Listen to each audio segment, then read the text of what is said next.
Wow! May tatanong sana ako sa iyo eh. Ano po yun? May candy ka ba dyan? Wala po. Wala kang candy? Bakit ba matamis ang candy? Kasi po matamis yung candy, katulad ng lollipop. Kapag sinip-sip na yan, masarap po yun. Ano ba yung nagpapatamis dito? Kasi po, para gumaling tayo. Ganun ba yun? Bakit naman kaya siya nakakasira ng ipin? Kasi po, kapag gumanon ka, masisira yung ipin mo kapag matamis yung candy. Yung sustansya kaya yung candy? Opo. Bakit? Kasi hindi po yun mangyayari. Anong hindi mangyayari? Mangyayari po yun kasi kapag yung sinip-sip mo yung candy tapos nanggat ng ipin mo. Tapos? Pupunta ka na po sa dentista para magpabunot ng ngipin.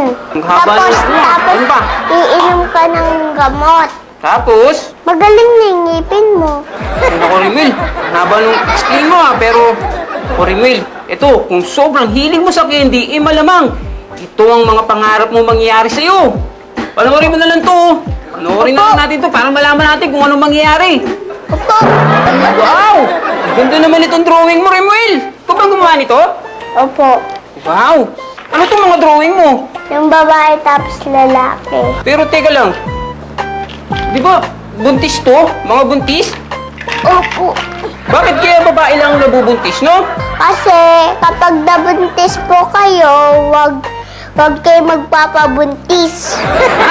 Ikaw ba, nung buntis si mama mo sa'yo, alam mo ba yung mga nangyayari sa labas ng tiyan niya? Opo. Gusto mo rin bang mabuntis ang mga lalaki? Hindi po. Ano? Ayaw mo? Ayaw po po. Ba't itong drawing mo? Parehas, buntis, pero lalaki itong isa, oh. Kasi po, Ano? kapag nabuntis ko, lalabas yung eto, oh. Pero ito rin, Will.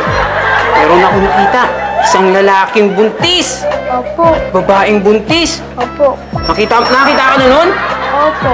Yun, tapos nag-uusap yung mga anak nila sa tiyan, sa loob. Kasi po, syempre po, kakaanin po natin. Ano yun? Kakaanin po natin. Panoorin natin? Opo. Oo nga. Naguguluhan din eh. Lalaking buntis.